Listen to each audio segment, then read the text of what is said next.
Not your puppet, not your prophet, he's your mirror. They told him choose a side, he said I choose truth. And ask forgiveness for something I didn't do. Why I'm asking forgiveness for some of the nonsense things I said about guys and swearing some guys, whatever. Not racism. I don't apologize. Why will I apologize for something that I didn't do? Even if the president said I must apologize for racism, I will not apologize for racism because I wasn't racist. Must I be so desperate for a job that I start apologizing for stuff? I'm a brother. I'm another type of guy, not that. What you see here, they fear me. They have been calling me Pantit, mustn't be here.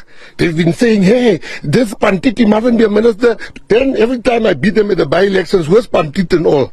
Now they found racism. What racism? How can I be racist, my brother? Me! You think 15 years ago I thought I'm going to be a minister? I was a rich, black socialite, living life, owning nightclubs, driving sports cars. And when I became a minister, I found God and I changed my whole life. If you want to punish me at the ballot box. As far as the job is concerned, I got so much love for my president that if he tells me right now to resign, I will resign and I'll go na my mense toe dat ons werk vir 2026. Spijzani. Hit that subscribe button before they change the definition of racism again. Because what I'm about to expose to you will show you the most blatant example of racial double standards in South African politics, and if you don't see this hypocrisy for what it is, you will keep watching our society apply different rules to different races.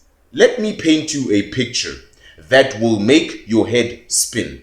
Gayton McKenzie, our current Minister of Sports, Arts and Culture, has been caught red-handed with resurfaced tweets showing him repeatedly using the K-word, admitting to being the biggest racist, and proudly declaring his hatred for white people on live television in the past.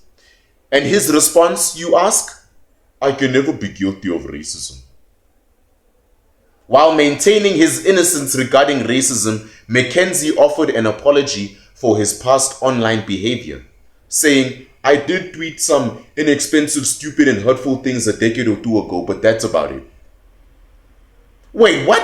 You used racial slurs repeatedly, admitted to being a racist, but you can never be guilty of racism. Make it make sense. Make it make sense. Let me show you how differently this country treats racism based on the color of your skin. Ronaldo Gous, a former DA MP, had his entire political career destroyed over a video where he was actually explaining why the Kill the Boer song was wrong by giving a reverse example. If you watch the entire video, not the edited clips that went viral you talk about so much, Gous was demonstrating the absurdity of racial hatred by showing how it sounds when it's flipped around. He was making an anti-racist point by exposing the double standards in racial rhetoric in South Africa. But context didn't matter.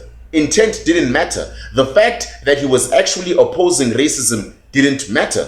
Gous was cancelled. He was removed from parliament and his political future was destroyed. And we all watched it happen. Now, let's look at what McKenzie actually did. Resurfaced tweets show PA leader Gayton McKenzie repeatedly using the K-word. Not once, not twice, but repeatedly. This wasn't a mistake or taken out of context like Gous. This was a pattern of behavior. Former DA MP Ronaldo Gous has condemned PA leader Gayton McKenzie for openly confessing to being the biggest racist in a clip that has resurfaced online. Think about this. McKenzie didn't just use racial slurs, he bragged about being racist. He admitted it on camera, yet somehow he is still a government minister, while Gous was destroyed for opposing racism because they cut out a part of that video and made it viral. The defense strategy is mind-boggling.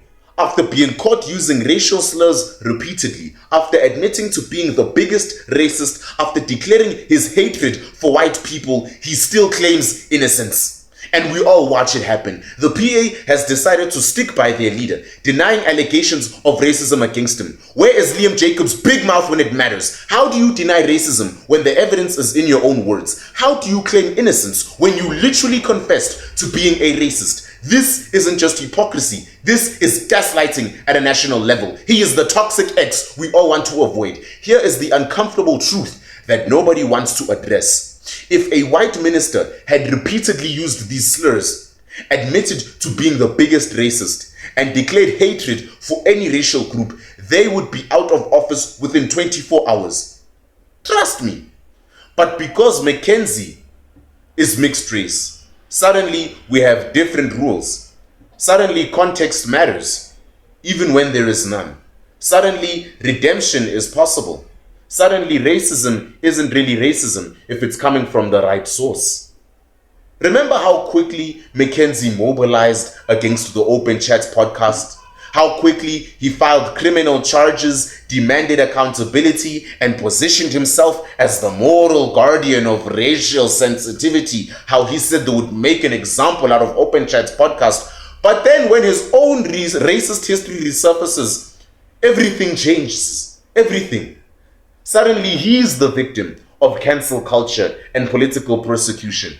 The EFF demands immediate removal of Gayton McKenzie as Minister of Sports, Arts and Culture, and a public apology, pardon my Greece, to all black South Africans for his repeated use of racial slurs and degrading stereotypes. He says he will not apologize because the EFF is more consistent on anti-racism than our supposed moral leaders. That should tell you something about how upside down this situation is. A whole political party that is openly racist towards white people is even calling this out now. His party has no choice but to move on from this, but they won't let it happen. And although South Africans are not happy, the PA has no choice but to move on because McKenzie won't apologize. McKenzie's party has no choice but to protect him. But the DA had every choice when they threw hosts under the bus for far less egregious behavior that was actually anti-racist on intent. DA leader John Steenhuisen has recently criticized McKenzie over the social media post saying it has no place in South Africa, just as the chant "Kill the Boer" does not belong in the country. Steenhuisen is trying to appear consistent, but where was this measured response when his own MP was being destroyed? Where was the context matters defense for hosts? He was quickly swept under the rug. Where was the people can change argument? Oh, but it's different when it's McKenzie, right? What are we teaching young South Africans when we keep applying different standards based on race? You've got a podcast saying coloureds practice incest. You've got a whole sports minister justifying his racism while attacking the podcast that said that about the coloured community, as if he suffered any consequences for his remarks. If you're white and oppose racism in the wrong way, you have cancelled. You will be cancelled. If you're black and actually practice racism, you get to keep your government job. Intent doesn't matter if you're wrong. If you're the wrong race, pardon my Greece. It doesn't matter if you're the right race, right? Accountability is only selective based on skin color because Gayton McKenzie is mixed race. He wasn't really being racist. This is institutionalizing racial discrimination with extra steps. By protecting McKenzie while destroying Ronaldo Gous, we are establishing a hierarchy of racism where some forms are acceptable and others are not, based purely on the race of the person expressing them. This is exactly the kind of thinking that destroyed other countries. When you create different rules for different races, even with good intentions, you are building the foundation for a future racial conflict. Inevitable. I'm going to tell you what should happen versus what will happen. Here's what should happen. McKenzie should resign immediately, just like they did with Ronaldo Gous, if we're really being fair. Tell me if I'm telling lies.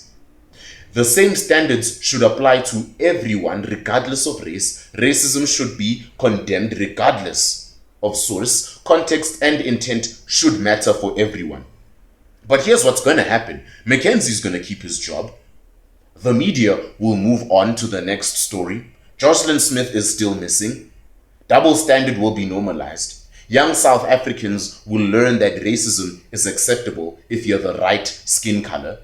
The most racist thing happening here isn't Mackenzie's old tweets. It's the assumption that black people can't be held to the same moral standards as everyone else.